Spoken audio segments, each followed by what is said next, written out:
Μία διευκρίνηση στους φίλους μου τους φαρμακοποιούς, ναι, που χτες έθιξα προς το τέλος ένα μείζον θέμα κατά τη γνώμη μου, που έχει να κάνει σχέση με την αξιοπιστία των τεστ.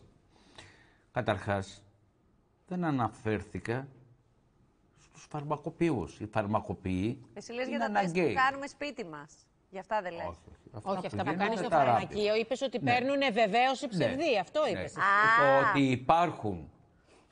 Καλά, ότι υπάρχουν και κάποιοι ασυνείδητοι μέσα. Αλλά αυτό δεν σημαίνει, δεν μπορείς να γενικεύσεις ότι ο φαρμακοποιός ούτε και γενίκευσες, κυρίως. ούτε γενίκευσες. Μα ο ρόλος Υπάρχουν των κάποιοι. φαρμακοποιών κατά την περίοδο της πανδημίας ήταν και η αξία τους ανεκτήμητη. Χωρίς τους φαρμακοποιούς δεν μπορούσαμε να κάνουμε κάτι. Εντάξει, παιδιά, προφανώς όμως ο άνθρωπος δέχτηκε την όχληση κάποιου και καλά κάνει και το ξεκαθαρίζει. Γιατί καμιά φορά πρέπει να λες. Όχι, μίλησα και με τον πρόεδρο, τον κύριο Βαλτά και τα λοιπά.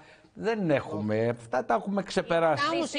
Επίτρεψε μου, Τίνα. Δυστυχώς σε όλα τα επαγγέλματα, είτε λέγεται δημοσιογράφοι, είτε λέγεται φαρμακοποιοί, είτε λέγεται δικηγόροι, είτε λέγεται αστυνομικοί, υπάρχουν και οι καλοί και οι κακοί και οι διεφθαρμένοι και αυτοί που κάνουν χάρες με χρήματα πάνω από το τραπέζι, κάτω σε όλα τα επαγγέλματα.